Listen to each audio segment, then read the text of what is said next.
12 Dancing Princesses. There was once a king who had 12 daughters, each more beautiful than the other. They slept together in a hall where their beds stood close to one another, and at night, when they had gone to bed, the king locked the door and bolted it. But when he unlocked it in the morning, he noticed that their shoes had been danced to pieces, and nobody could explain how it happened. So the king sent out a proclamation saying that anyone who could discover where the princesses did their night's dancing should choose one of them to be his wife and should reign after his death. But whoever presented himself and failed to make the discovery after 3 days and nights was to forfeit his life. A prince soon presented himself and offered to take the risk. He was well received, and at night was taken into a room adjoining the hall where the princesses slept. His bed was made up there, and he was to watch and see where they went to dance. So that they could not do anything or go anywhere else, the door of his room was left open too. But the eyes of the king's son grew heavy, and he fell asleep. When he woke up in the morning, all the 12 had been dancing, for the soles of their shoes were full of holes. The second and third evenings passed with the same results, and then the prince found no mercy, and his head was cut off. Many others came after him and offered to take the risk, but they all had to lose their lives. Now, it happened that a poor soldier, who had been wounded and could no longer serve, found himself on the road to the town where the king lived. There he fell in with an old woman, who asked him where he intended to go.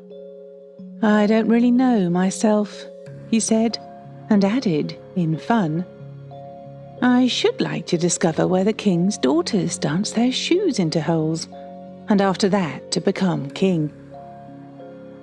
"That is not so difficult," said the old woman.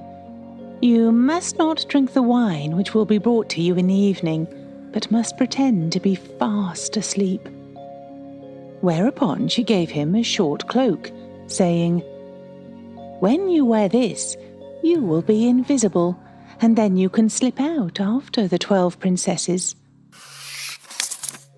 As soon as the soldier heard this good advice, he took up seriously, plucked up courage, appeared before the king, and offered himself as suitor. He was as well received as the others, and was dressed in royal garments. In the evening, when bedtime came, he was conducted to the anteroom. As he was about to go to bed, the eldest princess appeared, bringing him a cup of wine. But he had fastened a sponge under his chin and let the wine run down into it, so that he did not drink one drop. Then he lay down, and when he had been quiet a little while, he began to snore as though in the deepest sleep. The 12 princesses heard him and laughed. The eldest said, "He too must forfeit his life." Then they got up, opened cupboards, chests, and cases, and brought out their beautiful dresses. They decked themselves before the glass, skipping about and revelling in the prospect of the dance. Only the youngest sister said, "I don't know what it is. You may rejoice, but I feel so strange. A misfortune is certainly hanging over us." "You are a little goose," answered the eldest. "You are always frightened. Have you forgotten how many princes have come here in vain?" "Why, I need not have given the soldier a sleeping draught at all. The blockhead would never have awakened." When they were all ready, they looked at the soldier, but his eyes were shut, and he did not stir. So they thought they would soon be quite safe. Then the eldest went up to one of the beds and knocked on it. It sank into the earth, and they descended through the opening, one after another, the eldest first. The soldier, who had noticed everything, did not hesitate long, but threw on his cloak and went down behind the youngest. Halfway down he trod on her dress. She was frightened and said, "What was that? Who is holding on to my dress?" "Don't be so foolish. You must have caught on a nail," said the eldest. Then they went right down, and when they got quite underground, they stood in a marvellously beautiful avenue of trees. All the leaves were silver and glittered and shone.